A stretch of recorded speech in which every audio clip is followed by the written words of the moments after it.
artiste photographe. Alors, puisqu'on parle des prix Ibibi, c'est quoi le positionnement des prix Ibibi dans ce paysage, vu tout ce que nous venons de dire tout de suite? Qu'est-ce que vous voulez, à quoi vous voulez répondre?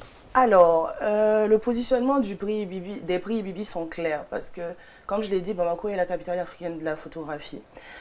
Mais nous avons connu Malik Sidibé, Seydou Keita, on a entendu parler d'eux. Ils étaient là, mais qu'est-ce qu'on a fait pour eux en tant que photographe au Mali? Les Malik Sidibé et les Seydou Keita ont été primés ailleurs. Mais à ma connaissance, ils n'ont pas été primés au Mali. Pas ici. beaucoup de reconnaissance. Voilà, il n'y a pas eu beaucoup de reconnaissance. Presque pour ne pas dire qu'ils sont carrément méconnus par le grand public, surtout le jeune public. Le jeune public. Et donc, pour pallier à ce problème, Yamaru Photo a décidé d'installer ces prix-là, les prix Ibibi, qui sont une distinction pour reconnaître les photographes, surtout les photographes émergents, les accompagner et les pousser à aller au-delà de ce qu'ils sont. Donc les prix Ibibi, c'est une forme de reconnaissance, une distinction. Voilà. Je rappelle que c'est la première édition des prix Ibibi. Vous êtes à la première édition. C'est une compétition. Maintenant, quels sont les types de profils? Est-ce que les professionnels et non professionnels, c'est-à-dire tout le monde peut y participer? Quels sont les profils que vous recherchez?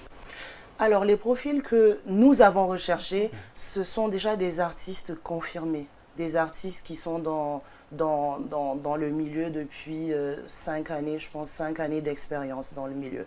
Et donc, ils ont dû soumettre leurs travaux. Et à partir de ces travaux, il y a eu un jury de sélection, vraiment un jury assez diversifié. Les jurys venaient un peu partout dans le monde.